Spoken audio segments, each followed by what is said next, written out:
انا تنتفرج هادشي اللي عطا الله tu le dis très très bien تبارك الله وصل على النبي عليك ما عندي ما نتسلك.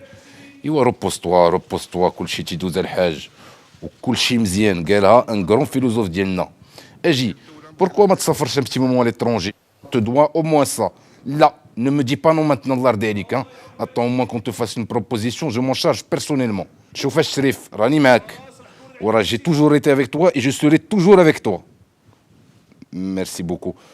À plus tard الحاج.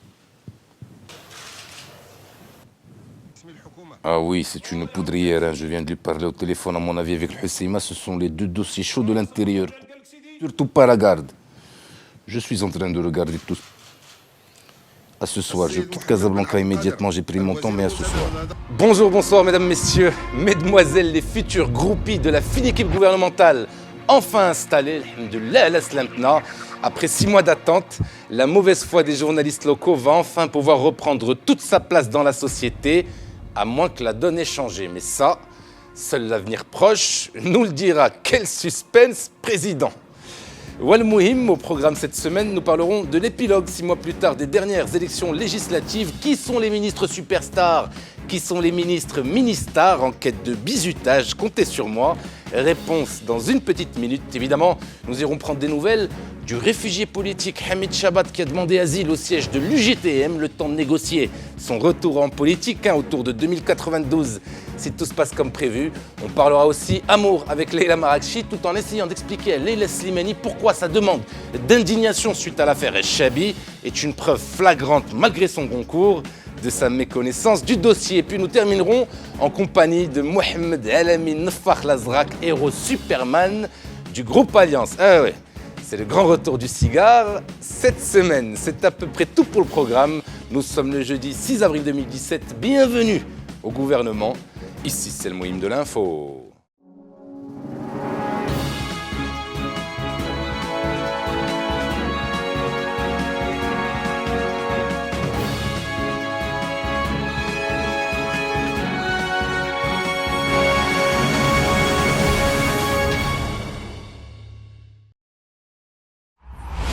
On commence donc ce journal, mesdames, messieurs, avec la nomination du gouvernement.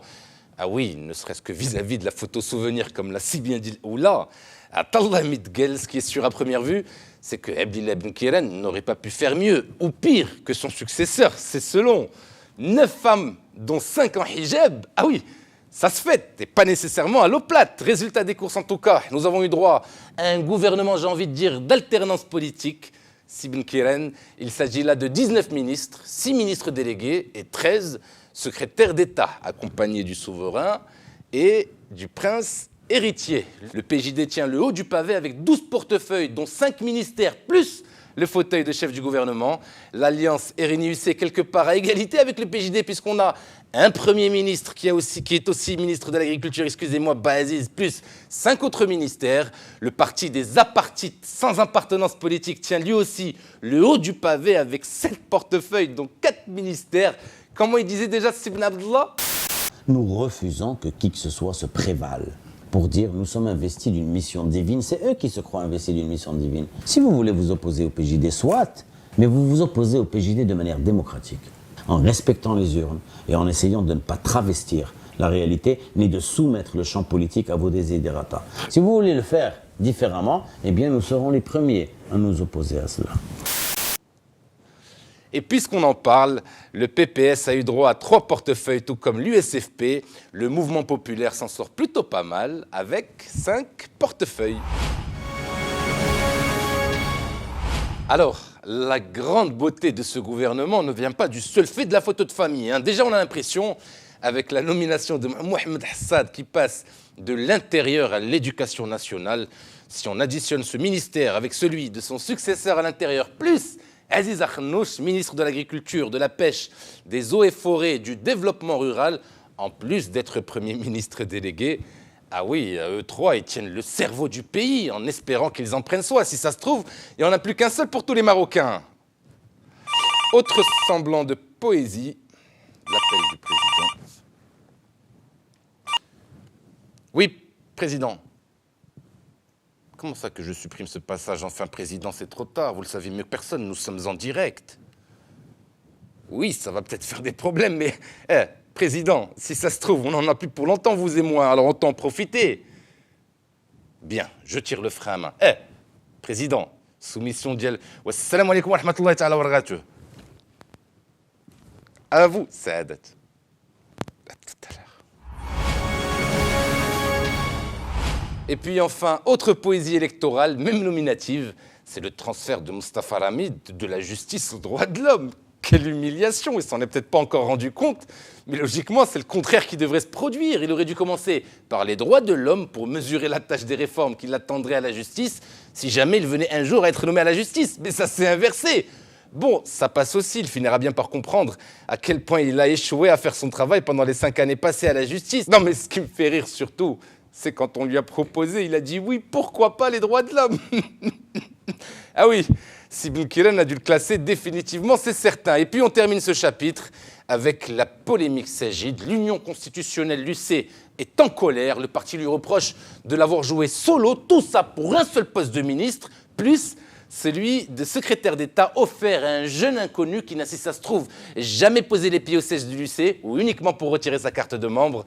Etzman El Ferdaous, 37-38 ans, secrétaire d'État, chargé de l'investissement. Alors, pour répondre à ces détracteurs de l'UC, El Ferdaous d'abord a fait Sciences Politiques Paris. En plus, il aurait longtemps été poulain, paraît-il, d'un conseiller du qu'on ne citera pas.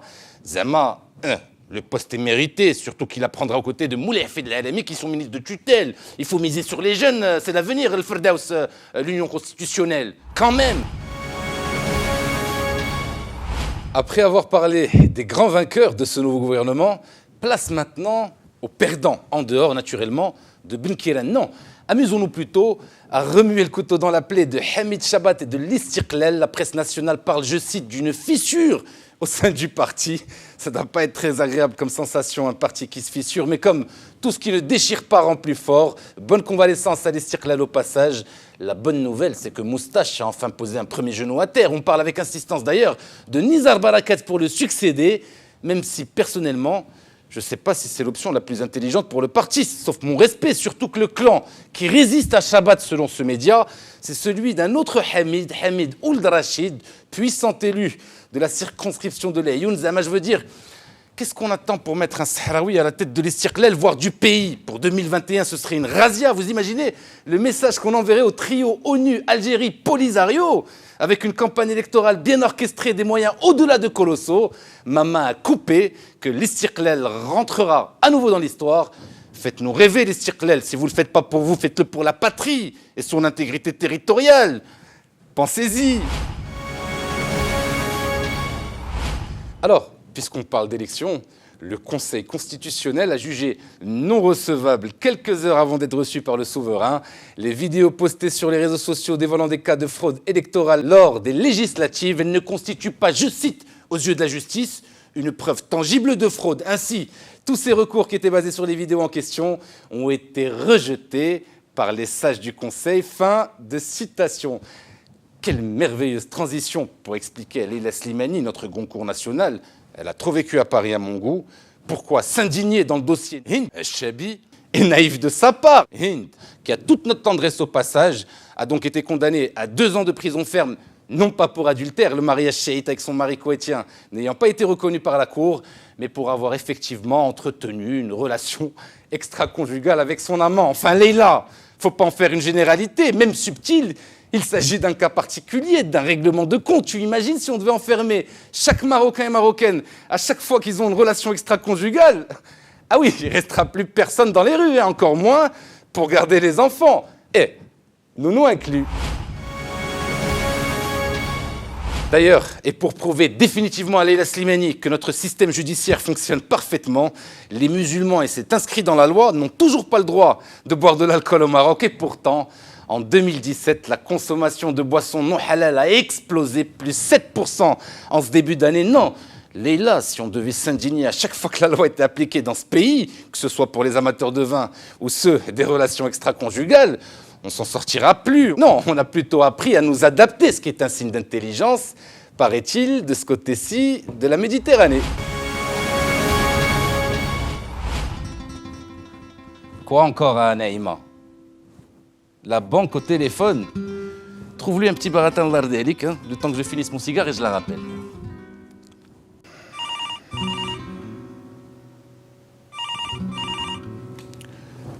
Moulay Ahmed, comment vas-tu, Khoya? Comment ça, tu m'appelles à plusieurs reprises? Non, je suis débordé, mais c'est inacceptable, Moulay Ahmed. Y'a que la baisse. Ah, tu m'appelles pour les résultats de l'année 2016, les résultats financiers. Merci beaucoup, cher ami. Hein. Tu y es pour quelque chose. Ouais, tu connais, Moulay Ahmed, hein, je ne t'apprends rien. Beaucoup de lobbying, il a fallu rattraper certaines bourdes. Ben oui, il faut de temps en temps, tu le sais, mais bon, c'est du passé maintenant, Moulay Ahmed. Ah oui, ta fille y est pour quelque chose. La communication du groupe est devenue parfaite. Tu la remercieras. Je risque de voyager la semaine prochaine avec ma femme, mais tu le remercieras si je la vois pas.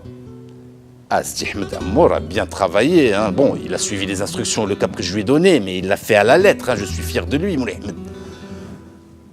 Ah oui, tu as aimé cette phrase. La dette ne sera plus un sujet d'actualité pour le groupe Alliance en 2017. Non, elle est de moi, Moulay Ahmed. Évidemment. Très bien, Moulay Ahmed. Écoute, je te rappelle, hein, je dois aller à Rabat. Il y a quelque chose d'autre, Khoya. Bien, Khoya, merci beaucoup. Non, je prends la route tout de suite. On essaie de se voir à mon retour. À très vite, Moulay Ahmed, à très très vite. Moulay Ahmed. Ah, il a raccroché, je voulais prendre des nouvelles de sa femme. Voilà, merci infiniment de nous avoir suivis jusqu'au bout de ce numéro un peu spécial. Vous l'avez compris. Je suis tellement épuisé que je vais prendre une semaine de pause la semaine prochaine. C'est pas négociable. Oui, président. Ah non, je vous ai envoyé un certificat médical qui atteste que je serai malade la semaine prochaine, président. Du lundi au vendredi. J'ai pas voulu mettre samedi, dimanche. Ben, vérifiez, je vous l'ai faxé. Merci beaucoup, président. À vous-même. N'oubliez pas de profiter de l'Art Week Casablanca qui commence dès ce soir. Le programme et adresse sont dans le lien en dessous de cette vidéo. Je vous donne rendez-vous maintenant dans une petite quinzaine pour un prochain numéro de Même de l'info. Dove l'amore, dove l'amore. How can I tell you all my love? Here is my story.